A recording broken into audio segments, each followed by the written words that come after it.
வள்ளுவனை உலகுக்கு சமர்ப்பித்த நம்முடைய தமிழகம் இன்னைக்கு திருவள்ளுவரை உலகம் முழுவதும் ஒரு மனிதன் எடுத்துச் சென்றிருக்கின்றார் என்றால் அது பாரத பிரதமர் நரேந்திர மோடி அவர்கள். 2024 நம்முடைய தேர்தல் அறிக்கையை நீங்க ஒரு முறம் பாருங்க. உலகம் முழுவதுமே திருவள்ளுவர் கலாச்சார மையத்தை நாம் அமைப்போம் என்று சொல்லியிருக்கின்றார். திருவள்ளுவருடைய சிலையை இப்பதான் பாரிஸ் பக்கத்தில் நிறுவனாங்க. அது மட்டும் இல்லை, திருக்குறளை 100 மொழியிலே மொழிபெயர்ப்போம் என்று சபதம் எடுத்து நம்முடைய பிரதமர் அவர்கள் இதுவரை 10 அயல்நாட்டு மொழியிலே மொழிபெயர்த்து வெளியிட்டிருக்கின்றார்கள். 10 அயல்நாட்டு மொழியில். சமீபத்தில் பாப்பா நியூகினியா நாட்டுக்கு சென்ற பொழுது அந்த நாட்டினுடைய மொழியாக இருக்கக்கூடிய டோக் பிசின் என்கின்ற மொழியில நம்முடைய திருக்குறளை அந்த ஊர் பாப்பா நியூகினியால வெளியிட்டு வந்திருக்கின்றார்கள். அது மட்டும் இல்ல, காசி தமிழ் சங்கம் மேடையில் நம்முடைய திருக்குறளை 13 இந்திய மொழியில வெளியிட்டிருக்கிறாங்க.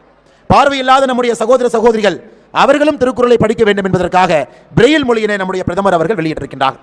அருமை சகோதர சகோதரிகளே, இதெல்லாம் நம்முடைய மண்ணிற்கும் நம்முடைய கலாச்சாரத்திற்கும் நம்முடைய மொழிக்கும் நம்முடைய பாரத பிரதமர் நரேந்திர மோடி அவர்கள் கொடுத்திருக்க